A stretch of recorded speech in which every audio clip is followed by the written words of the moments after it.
multiple times in the history of Iran in the 20th century, we see religious scholars who have intervened in political affairs. And because of the immense followings that they have, they've been able to exercise direct and very powerful political authority.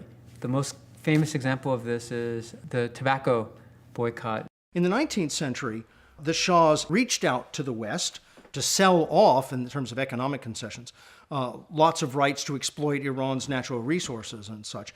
The most famous of these is the tobacco concession that was given to a Brit, to Major Talbot, to do everything there was on the Iranian plateau to do with tobacco, for a horizontal industry.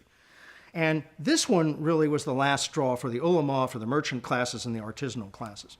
Because of the perceived loss of Iranian sovereignty in the selling of the rights to grow and manufacture tobacco in Iran, the top Ayatollah of the time, Shirazi, was able to give a fatwa to tell the Iranian people to stop smoking as a form of protest against the Shah, and was successful through the decree of a scholar, the top scholar within the Shiite hierarchy.